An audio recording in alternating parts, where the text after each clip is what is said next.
पनीर तो आप बहुत टाइप्र आइटम खाई आसतु आमे बनैबा पनीर एक सिंपल करी जहाँ आपण को भात रुटी पराठा सबू सहित बहुत भल लगे और यह बहुत कम समय मध्य हो। पनीर करी बनवाई प्रथम आम कि पनीर नवा गाजर आलू कैप्सिकम आपण चाहिए फूलकोबी नहीं पारे। प्रथम कढ़ई कि तेल गरम करनी पनीर को आम छाणी नवा।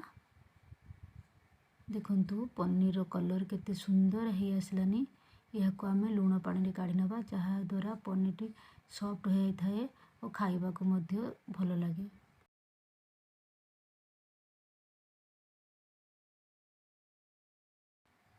इबे सही तेल रे आम आलू को भाजी नवा और गाजर कैप्सिकम सबको मध्य अलग अलग करी भाजी नवा।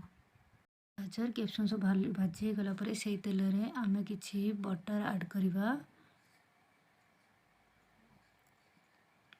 बटर ऐड कलापर से किसी गोटा मसला दबा जहाँद्वारा तरकारी भल टेस्ट आसे। यापर आम पेस्ट कर रखि अदा रसुण पियाजर पेस्ट नवा और ताकू भल से गलई नवा। देखंतु मसला सब तेल छाड़ी आरंभ कलानी।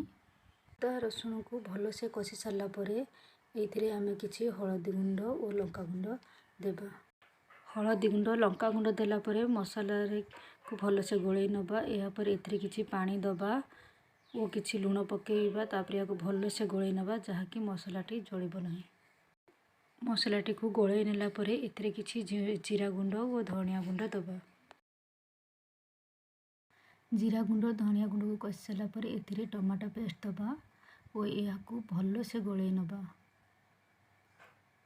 एबे टमाटो पेस्ट कषि हो गलानी। टमाटो पेस्ट अल्प समय कषि हो गला पर एथिरे आमे पेस्ट कर रखिथिबा काजू मगजर पेस्ट आम ऐड करिबा और या भल से गलई नवा। काजू और मगजर पेस्ट को आमे टिके अधिक समय रे धीमा आंचरे कषिबा जहाँद्वारा मगजर स्मेलटा पलि जाए और तरकारी खाइबा पई बहुत टेस्टी लगे। एबे एथिरे आमे किछि पनीर मसला ऐड करिबा। आपण चाहिले मध्य करी पाउडर ऐड करि पारिबे।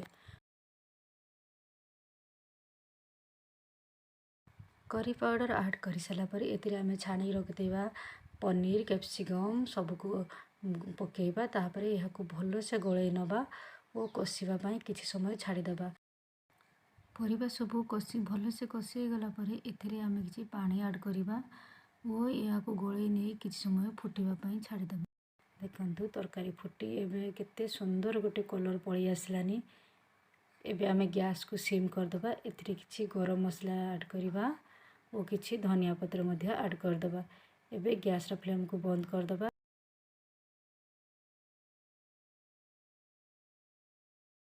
करेटी टिके ठंडा हो गला पर केते सुंदर ग्रेवी आइछि। यार कलर मध्य केते सुंदर हो जाइछि। एबे प्रस्तुत हो गला आपणकर गरमा गरम पनीर करी जहाँ आपण भात रुटी पूरी सबू सहित खाई पारिबे।